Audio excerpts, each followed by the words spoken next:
Hello, everybody. Hello again. I came to you with my news that makes my heart hurt.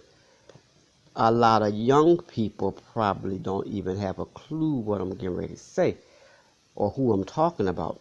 But Harry Belafonte, breaking barrier singer, actor, and activist, passed away today at the age of 96. I have loved him forever. He played in the original movie Carmen Jones. He was a great singer. He was a great actor, dancer, activist, and he was eye candy to look at. I really, really, really loved this man, and I had been expecting it. He lasted a long time. 96 is a long time, guys. That's a blessing in itself. And for the last couple of years, I've been thinking about him and wondering. I even went through a phase there where I thought that he had passed away because I hadn't heard anything from him. But it's official. He is gone. Harry Belafonte, and he was very well known throughout his lifetime and throughout his career, and he had he was a civil rights activist. He did a little bit of everything. I loved him, and I found an article in the New York Times. I got some great pictures here of him when he was in his prime, pictures of him in his last days, not sick pictures, but just when he was older, like in his 80s, and pictures of him when he was young. I even got one or two black and white pictures in there. He was a gorgeous man to look at. He really was. Beautiful smile, nice, beautiful smile, beautiful eyes. I really thought a lot of him. Okay, guys.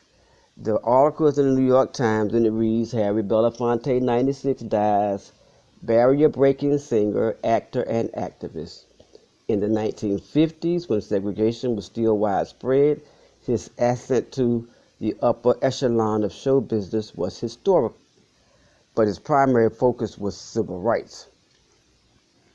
Harry Belafonte, who stormed the pop charts and smashed racial barriers in the 1950s and 1960s with his highly personal brand of folk music, and went on to become a dynamic force in the civil rights movement, passed away on Tuesday at his home on the Upper West Side of Manhattan.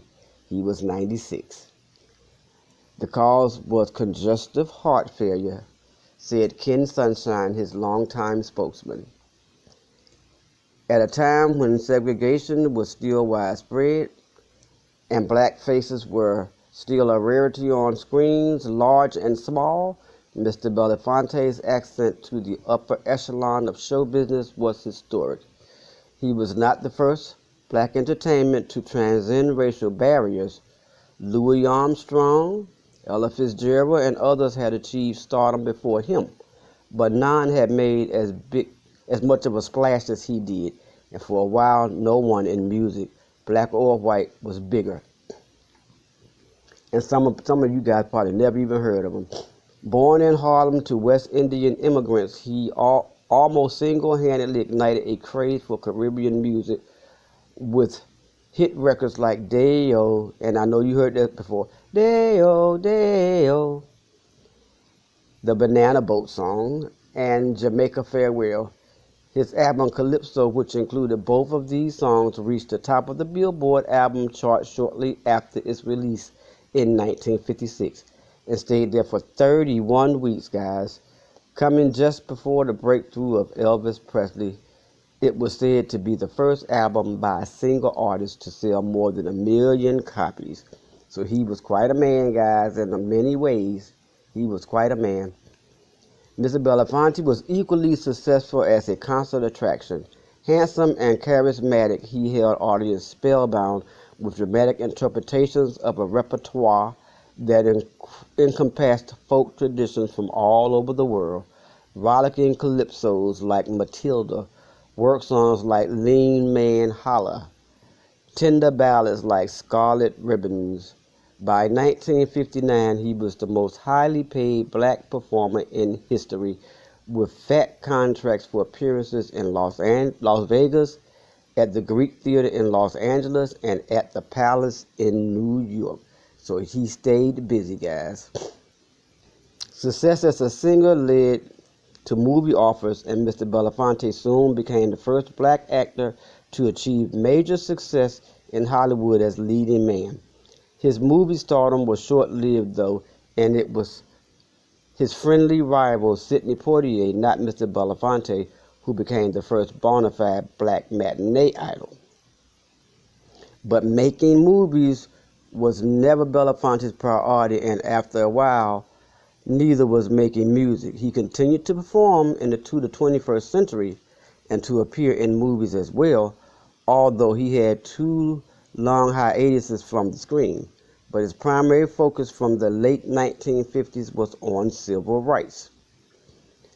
Early in his career, he befriended the Reverend Dr. Martin Luther King Jr. and became not just a lifelong friend, but also an ardent supporter of Dr. King and the quest for racial equality. He put up much of the seed money to help start the Student Nonviolent Coordinating Committee and was one of the principal fundraisers for that organization and Dr. King's Southern Christian Leadership Conference. He provided money to bail King and other civil rights activists out of jail. He took part in the March on Washington in 1963. His spacious apartment on the West End in Manhattan became Dr. King's home away from home, and he quietly maintained an insurance policy on Dr. King's life when the King family as beneficiary and donated his own money to make sure that the family was taken care of after Dr. King was assassinated in 1968. Nonetheless, in 2013, he sued Dr. King's three surviving children in a dispute over documents that Mr. Belafonte said were his property and that the children said belonged to the King estate. The suit was settled the next year, with Mr. Belafonte retaining possession. In an interview with the Washington Post a few months after Dr. King's death, Mr. Belafonte expressed ambivalence about his high profile in the civil rights movement. He would like to be able to stop answering questions as though I were a spokesman for my people, he said, adding, I hate marching and getting called at 3 a.m. to bail some cats out of jail, but, he said, he accepted his role. In the same interview, he noted ruefully that although he sang music with the roots in black culture of American Negroes, Africa, and West Indies, most of his fans were white. As frustrating as that may have been, he was much more upset by the racism that he confronted even at the height of his fame. In his 1957 movie role, Island in the Sun, which contained a suggestion of a romance between his character and a white woman played by Joan Fontaine, generated outrage in the South. A bill was even introduced in South Carolina legislation that would have fined any theater for showing the film. In Atlanta for a benefit concert for the Christian Leadership Conference in 1962. Mr. Belafonte was twice refused service in the same restaurant. Television appearances with white female singers Petulia Clark in 1968, Julie Andrews in 1969, angered many viewers, and in the case of Mrs. Clark, threatened to cost him a sponsor. He sometimes drew criticism from black people, including the suggestion earlier in his career that he owed his success to the lightness of his skin. His paternal grandmother and maternal grandfather were white. When he divorced his wife in 1957 and married Julie Robinson, who had been the only white member of the Katherine Dunham's dance troupe, the Amsterdam News wrote, many Negroes are wondering why a man who was waved the flag of justice for his race should turn from a Negro wife to a white wife. When RCA Victor, his record company, promoted him as the king of Calypso, Mr. Belafonte was denounced as a pretender in Trinidad, the acknowledged birthplace of that highly rhythmic music, where an annual competition is held to choose the Calypso king. He himself never claimed to be a purist when it came to Calypso or any other traditional styles he embraced, let alone the king of Calypso. He and his songwriting collaborators loved folk music, he said, but he saw nothing wrong with slapping it to their own needs.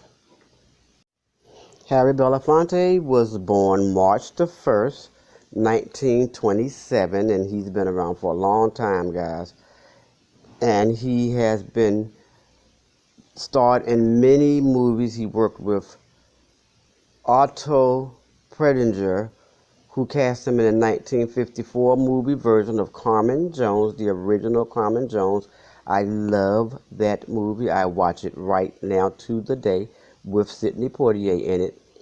It's been made over again once or twice, and they're talking about redoing it now. But also, he had with lyrics by Oscar Hammerstein, which had been a hit on Broadway a decade earlier. His co-star was Dorothy Dandridge, with whom he had also appeared the year before in his first movie, the little-seen, low-budget drama Bright Road. Although they were both accomplished vocalists, their singing voices in Carmen Jones were dubbed by opera singers. Mr. Belafonte continued to give concerts in the years when he was off the screen, but he concentrated on political activism and charitable work. In the 1980s, he helped organize a cultural boycott of South Africa, as well as the Live Aid concert and the all-recording We Are the World, both of which raised money to fight famine in Africa. His statements made Mr. Belafonte a frequent target of criticism, but no one disputed his artistry. Among the many honors he received in his later years were a Kennedy Center honor in 1989, the National Medal of Arts in 1994, and a Grammy Lifetime Achievement Award in 2000. In 2011, he was subject of a documentary film, Sing Your Song, and published his autobiography, My Song. And that's going to sum it up for me, guys, because it is so much more here that I could tell you and that I could give you from him. I mean, what I've already given you is that much more. And I'm not going to make this video but so long, but for you all who did not know him, now you do. Thanks, guys. I appreciate your taking the time. And guys, it's that time. Can you all do that favor for me? My current subscribers, you know I love you guys and I appreciate you so much.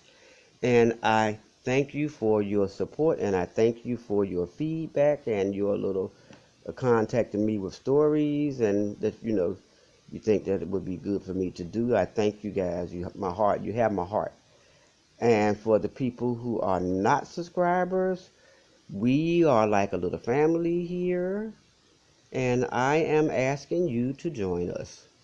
So if you would like to join us, tap on that subscribe button, and if you want updates immediately, hit that notification bell. Also, like the video. It puts it up in the rankings so other people in other places and other countries can have access to it. And share the video if you like.